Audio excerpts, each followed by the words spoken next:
Hello and welcome to your daily love message from your person. My name's Liz and this is Guided by Angels. And I'm going to bring in the Beautiful Soul Whispers deck by Bridget. So we're going to ask the angels and channel your person and see what they want to say to you today and what they really do want you to know. And if you would like a personal reading with me, you can reach out to me at guidedbyangelsxo@gmail.com.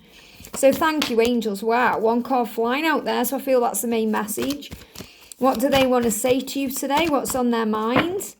What's on their mind? That one's moving and this one's sticking out the deck. I still feel there's more cards. What do they want you to know? One card. So not many cards coming out of this huge deck today, but I feel the ones that have come out are important. And this card's just moved on top of the deck there.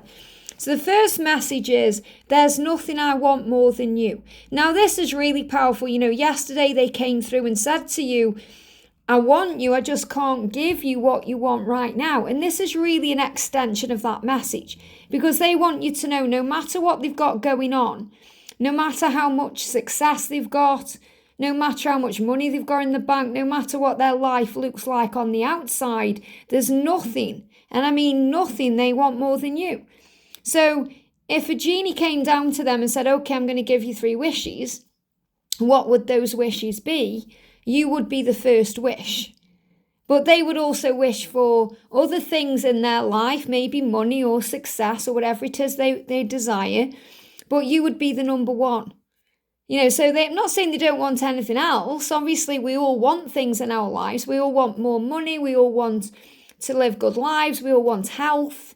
You know, there's things we want. Maybe you're thinking, oh, I really want that pair of shoes I've seen. Or there's always things we want, but there's nothing that they want more than you.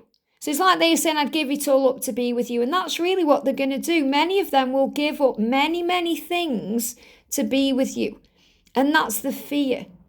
It's that fear of, I've got to walk away from this home I've built. I've got to walk away from my children's opinion of me. Because it's not really walking away from their kids. They're aware that those kids are growing up and maybe they are grown up already. They're thinking, what are they going to think about me? It's more their opinion.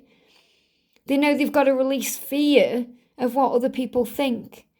I need to leave this place, this comfort zone, this lifestyle, because there's nothing I want more than you. So those things may have grips on them, but they're not going to stop them because they're being guided to you. And that's what they want you to know today. No matter what I've got or what I want, there's nothing I want more than you. There's nobody I want more than you. And they said that yesterday, you know, you are irreplaceable to them. They know that there's nobody like you. And what I was really connecting with yesterday that's different to today, yesterday there was a lot of, they were tired, they were feeling fed up. I was connecting with it in the channeling. It didn't come out in the channeling, but it felt that way. And I feel they've got more energy today. So they may have slept better last night. They may feel a bit more energized, a bit more get up and go to go for what they want. And they're saying to you, you're what I want. There's nothing I want more than you. And that card was the one that jumped out by itself. And that's the main message there. You've taught me so much. And this is the truth. You've taught them so many things, even if you're not aware of that. You may be aware of some things you've taught them, but many things you won't because it's happening through the subconscious. It's happening deep within them. You're teaching them to love. You're teaching them what it feels like to be in love. You're teaching them about love. You're teaching them to step up and lead in their life. You're teaching them to become a better person. You're inspiring them to change their life. You're helping them to see that they can do better, that they can have better, that they can live a fulfilling, satisfying, successful existence. You've taught them that through your existence, your appearance, being you, your appearance in their lives. I'm not talking about your physical appearance. I'm talking about when you appeared in their life, you changed it for the better. Even if it didn't seem that way on the surface, if they seemed to push you away or block you, or if it seemed to all go backwards, it's all moving forwards. This is that energy that says, and then there was you. I thought I had it all figured out. I thought my life was okay. I thought I was doing well in life. Things made sense. And then I met you and everything changed. And you've taught me so much about who I am, about the things that I want in my life, the person I want to become, the person I want to be. So you inspire them to be a better person. You've taught them that through you, being authentic, being the lighthouse, being that powerful beacon of strength and light. And they're saying, I was wrong. You've taught me so much in my life. I know now I was wrong. I was wrong to treat you that way. I was wrong to behave in that way. I was wrong to make you feel that way. I was wrong about certain things that I now understand I need to change. I was wrong about those choices. And remember, it's never about them choosing you or someone else. Because you might think, well, they were wrong because they chose the karmic partner, or they chose this or that person. And that's not the truth at all. They never choose those things over you. They're not just in that moment choosing the self, because you are one. So of course, when they choose you, it will be because they've chosen themselves, not because there's a decision or a choice or an ultimatum.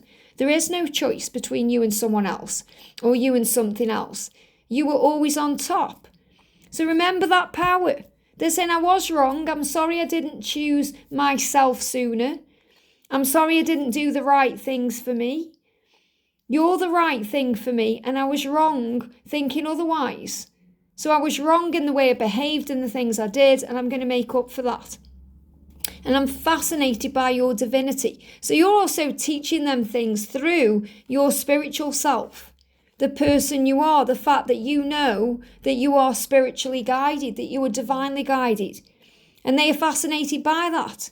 The way you talk about life, the way you talk about God, the way you talk about the world, the way you connect with spirit, or the way you do cards, or the way you connect with energies. So they love the fascinating side of you. You know, they are fascinated by you. And those are the things that you do, your spiritual tools, the gifts you have, the person you are, the person you've become. Especially if you've been in a long connection with them and they've seen you evolve and grow over the years. Tune more into yourself, become more guided, become more tapped in, become calmer about things. They've understood that through what you've taught them, because you've helped them to access parts of themselves they didn't even know about before you.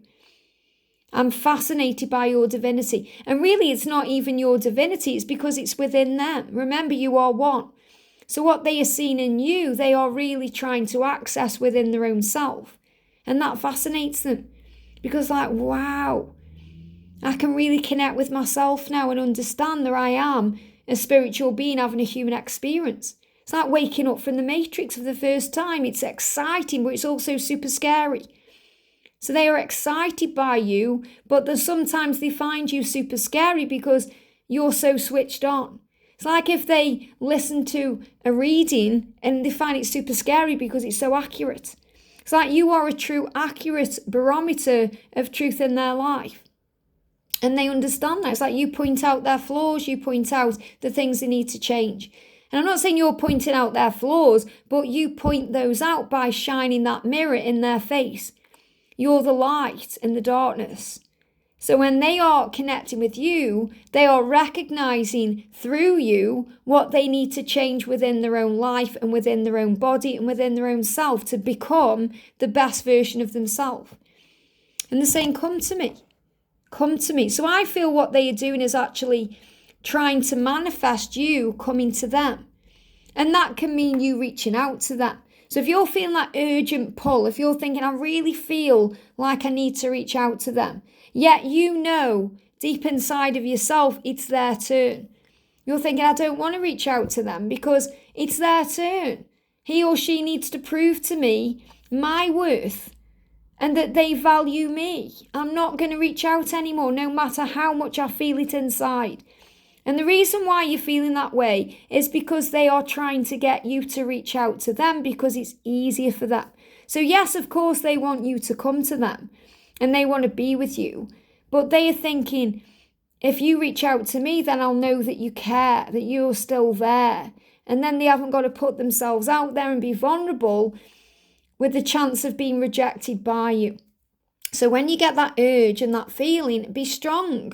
Especially if you're thinking, I know that it's their turn, they need to reach out. And they know it's their turn. It's like they're saying, yes, it's my turn. I know what I need to do. But I still want you to come to me. And they may be sending that message out, come to me, come to me. They may be sending that message out. And this is also a huge sign of what you can do on the 5D realm. You know, you can meditate and connect with them and close your eyes and call them to you. Come to me. Come to me. You can even visualize them in the distance, in your mind's eye, like maybe a dot in the distance, and then you can call them in. Come to me, and you'll feel them getting closer and closer. You may even see their presence closer and closer until they're right in front of you. So you can call them to you in that way. So I feel they're also being called to you because they are feeling that call. You're calling them to you and they can feel that call and you're sensing it like a sense of urgency. So let them come to you.